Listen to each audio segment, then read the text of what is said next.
kayong mga kamay para pumalakpak dyan.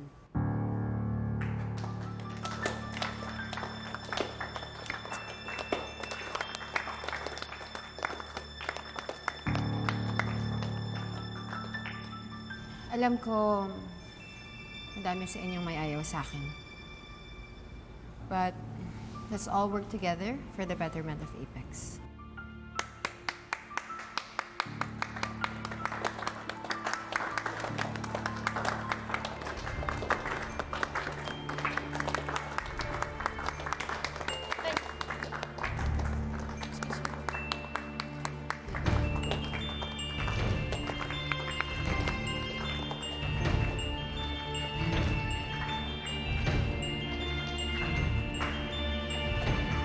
Tay! Tay! RJ! Yun po ba yung sinasabi niyong kapalit ng reinstatement ko? RJ, bakit hindi mo sinabi sa amin? Lynette, dahil alam ko na hindi kayo papayag. Tay, paano po kayo? Anak, ang pagiging CEO ay isang posisyon lang. Mas importante sa akin ang pagiging doktor mo. Kaya, huwag mo na isipin yan. RJ, kung si Zoe na yung CEO, ang ibig sabihin nun, sila na ni Morgana ang magpapatakbo dito sa Apex? You heard that right, Lynette. Kami na ni Zoe ang magpapatakbo ng Apex. Oh, and I would like to invite you to her grand coronation as the CEO of Apex. Annalyn, may papagawa sana ako sa'yo. Pakilinis lang yung CR sa office ni Zoe. Morgana, tama na yan. Hindi gagawin ni Annalyn yan. Sobra ka na, Morgana. Kung umasta ka, akala mo ikaw ang may-ari ng Apex. RJ, hindi mo pa ba nasasabi sa kanila? RJ, anong sinasabi ni Morgana? It was one of their conditions para hindi na sila magsampa ng kaso laban kay Annalyn. Oh, ano pong kondisyon, Tay? Let me do the honors. Since Zoe is legally still his daughter, RJ gave all his shares to Zoe. So not only is she the CEO of Apex, she is the majority shareholder. So tama ka, Lynette. Kami na ang nagmimay-ari ng Apex. Tapos na ang panahon ng mga tanyag dito sa Apex.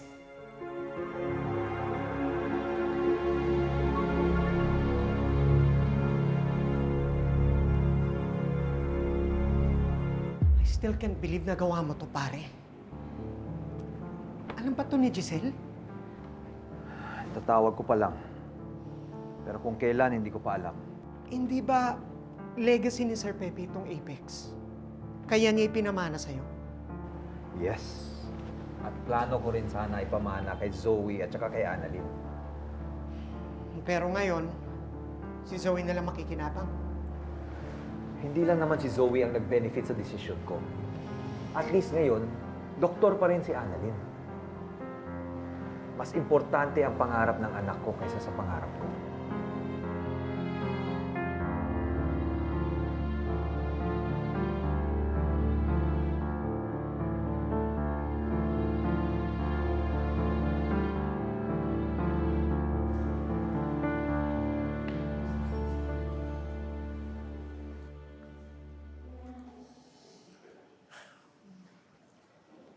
Congrats to the new CEO. Cheers. Thanks. Oh, ikaw na magpapatakbo ng hospital na to. Ba't parang hindi ka masaya?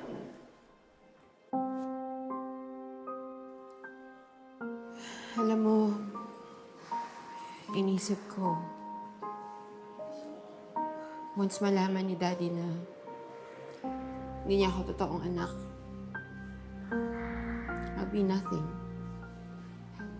Mawawalan ako ng mana. I'll lose everything. And yet, opposite yung nangyari. Diba? Napunta sa'yo lahat. Yun na nga. Napunta sa akin lahat.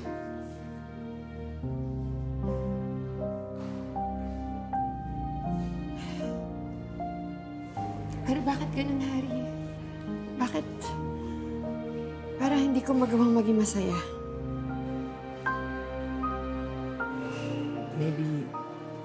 Maybe because you feel like you don't deserve it. Siguro nga. Hindi naman kasi ito kusang binigay sa akin. Napilitan lang si Daddy. Naipit. Harry, sinaktan ko siya. Para makuha ko yung gusto ko. Sinaktan ko yung taong mahal ko. Yung taong tinuring kong tatay simula nung bata ako. For what? For this? For pride? For bragging rights?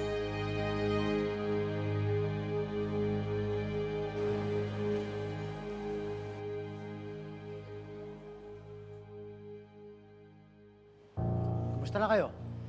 Kailan kayo babalik ng Pinas? Malapit na. May mga inaayos lang ako dito. Ano, kumusta na kayo dyan? Yang Moira na yan, kumusta na? Ano nangyayari dyan? Ayun, mamayagpag sa Apex. Really? Ano, nauto niya ba mga tao dyan? Nakaupo na siya as CEO finally? Si Dr. Zoe na ang bagong CEO ng Apex. Si Zoe? Paano nangyari? Wala naman siyang shares. Ibinigay ho ng kapatid niyo lahat ng shares niya doon sa doktora. Ano? Paano nangyari? No, hindi pwede.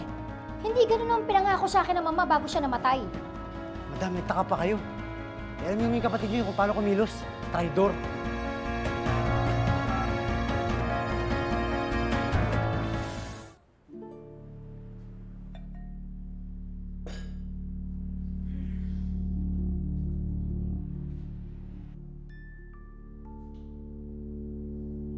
Madam, eto na ang cake ni Ma'am Zoe. Pati nga. Congratulations, Dr. Zoe, new CEO of Apex Medical Hospital. Siyempre, congratulations din sa iyo, Madam. Ang galing-galing niyo po. Tara naman, kainin na natin to. Ano ba? You let Zoe cut her cake. Sobra ka naman bida-bida eh. Huwag mong gagalawin yan. Speaking of Zoe, asan na ba yung anak ko? Aba, siyempre, Madam. Naglalagalag sa bago niyang asyenda. Dito sa Apex pala. Siyempre, ninanamnam pa niya yung pagiging bago niyang CEO, di ba? Aba, dapat lang niyang namnamin yan. Diyos ko, katakot-takot ng kahirapan ng dinaanan namin. Makamtan lang yan. Oh, wag mong gagalawin yan. Hihintay natin si Zoe.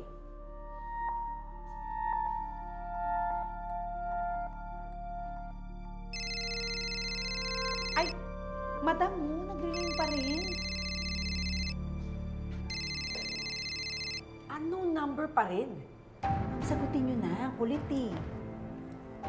Hello, you idiot. Kung sino ka man, tawag na tawag sa cellphone ko. Moira, ano to na balitaan ko? Nilipat mo raw lahat ng shares kay Zoe? At siya na ang bagong CEO ng ospital. Totoo ba to? Choppy Choppy, hindi kita marinig. Moira! Hello! Bye! Ha? Madam, bakit mo pinatay? Sino ba yung tumawag? Si Nushi.